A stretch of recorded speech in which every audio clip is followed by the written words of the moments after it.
Hi students, this is Viswanath, chemistry faculty for NEET and IIT exams. Now see the next topic, effect of temperature on equilibrium constant.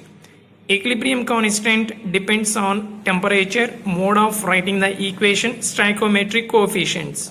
Here see the mode of writing equation, that means physical states of the reactants and products can also influence the equilibrium constant and stoichiometric coefficients. So what are the coefficients present in the balanced chemical equation? Those are also influence the equilibrium constant value. Next, the dependence of Kc equilibrium constant on temperature is given by Van 't Hoff equation. Van 't Hoff studied various reactions by changing temperature. That means by changing temperature, how Kc value is affected. Based on the several experiments, he proposed this equation. This is called Van 't Hoff equation. Log K2 by K1 equal to delta H divided by 2.303 into R into T2 minus T1 by T1 T2. T1 and T2 are absolute temperature, two different absolute temperatures, and K1 is equilibrium constant at temperature T1, K2 equilibrium constant at temperature T2, delta H enthalpy of the reaction or gas constant. Okay. Now for exothermic reactions, Kc is inversely proportional to temperature. So expression is this one. So exothermic reaction means heat energy is released. For those reactions, if we increase the temperature, equilibrium constant value decreases. If we decrease the temperature, equilibrium constant value increases. That means at low temperature, Kc is large for exothermic reaction. For endothermic reactions, Kc is directly proportional to temperature. Temperature increases, Kc increases. Temperature decreases, Kc decreases. So remember this Van 't Hoff equation. It is important for multiple choice questions. Next, according to Van 't Hoff equation, K varies with the temperature as, see what is the option for this? So suitable option is option D, log K2 by K1 equal to delta H by 2.303 or into 1 by T1 minus 1 by T2. See this, from this expression, from this equation we can get this formula. So this is nothing but Van 't Hoff equation. Okay, option D is the answer. Next, see the next numerical. The equilibrium constant for the reaction CO plus H2O gives rise to CO2 plus H2 is 5. How many moles of CO2 must be added to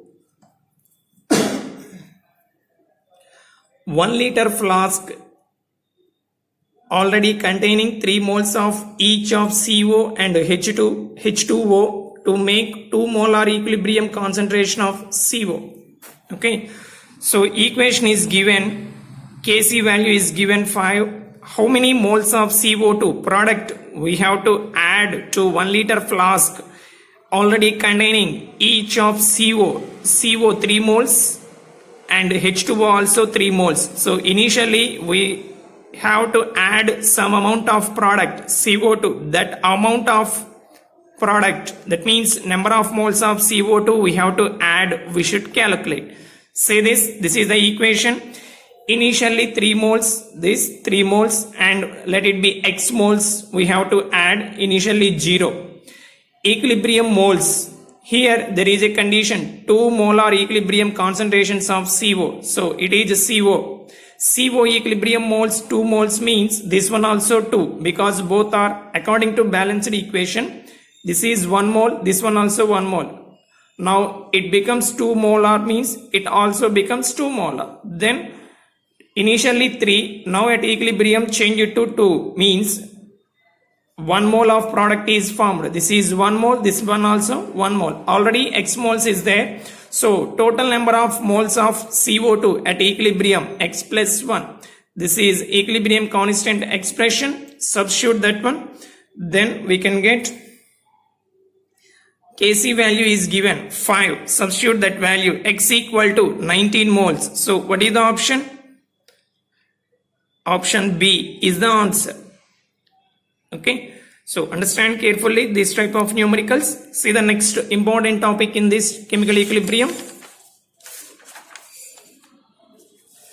that is factors affecting equilibria. What are the factors influencing equilibrium, whether it is physical equilibrium or chemical equilibrium? See that the equilibrium position depends on concentration, temperature and pressure. Any change takes place in concentration or temperature or pressure, equilibrium position is disturbed.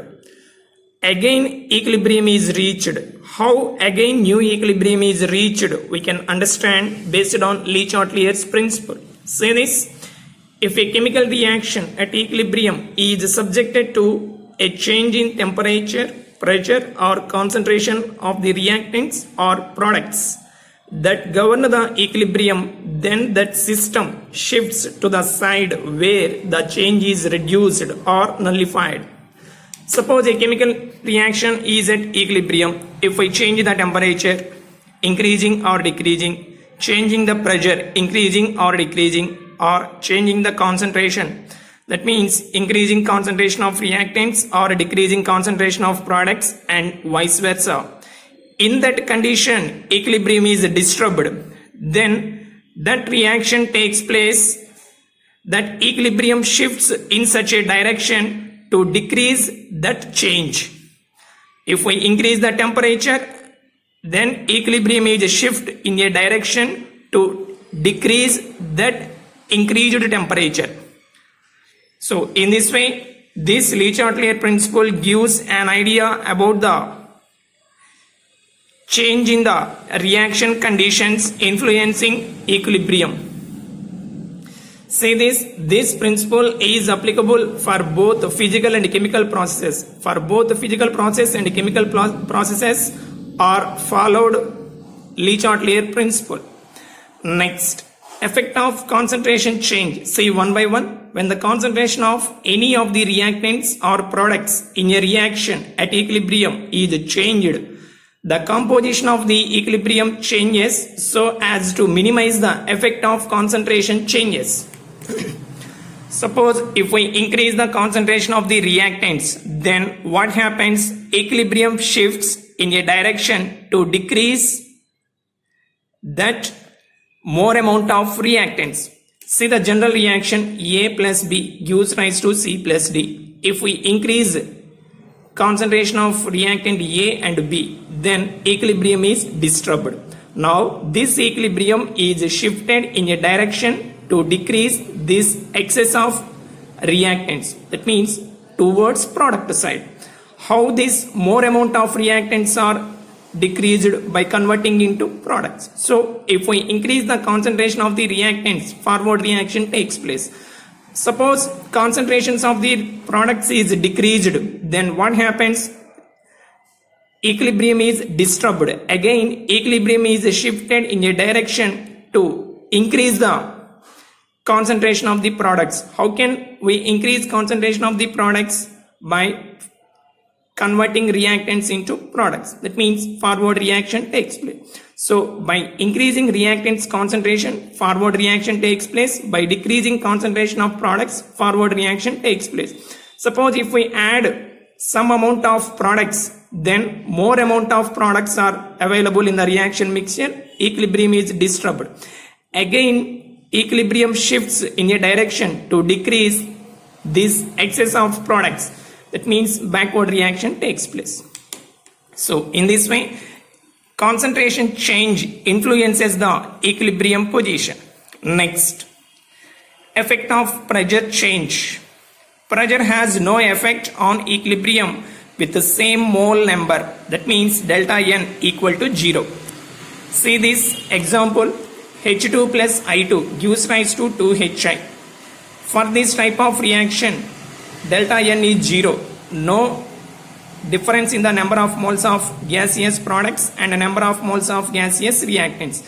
In this case, pressure has no effect. Suppose if we increase the pressure, then equilibrium shifts towards less number of moles. Here both the sides equal number of moles are there. That's why if we increase the pressure or decrease the pressure, there is no change on the equilibrium position. Next, pressure has effect on equilibrium with different mole number. Mole number, that means delta n is not equal to 0. In that case, we can observe pressure change. We can observe the effect of pressure change. Say this, when pressure increases, equilibrium shifts in a direction of decrease of volume or towards less number of moles or less number of molecules. Already we know that pressure volume are inversely related. What is the formula? Boyle's law. This we completed in states of matter. Pressure and volume of a gas are inversely related. Here also same thing. Pressure increases, then volume decreases. Or if we increase the pressure in a particular gaseous reaction, then equilibrium shifts towards a less number of moles. Because less number of moles or less number of molecules occupy less volume. That's why when pressure increases, then equilibrium shifts in a direction which has less number of moles or less number of molecules. See the example, N2 plus 3H2 gives rise to 2NH3. This side 1 mole, 3 mole. Total reactants mole 4 moles. This side 2 moles. If we increase the pressure, then reaction takes place towards less number of moles. That means towards product side. So high pressure is favorable to get more yield of ammonia in this case. Okay. Next, decrease of external pressure on the reaction at equilibrium favors the reaction in the direction of increase of volume. External pressure is decreased, then what about volume increases? Volume increases or number of moles or number of molecules are increased. Say this one, CO plus 3H2 gives rise to CH4 plus H2O. Reactant number of moles 1 plus 3, 4. Here 1 plus 1, 2 moles. Pressure is decreased. Pressure decreases means volume increases. Here 4 moles, 2 moles. 4 moles means occupying more volume. So pressure decreases, backward reaction takes place in this example. Okay. In this way, pressure change influences the equilibrium position where delta n not equal to 0. Next, pressure does not show any marked effect on equilibrium reactions taking place in the solution phase or in the solid phase. Reactions involving solid phase or solution phase, then pressure has no effect. Remember this point carefully. We will meet in the next class.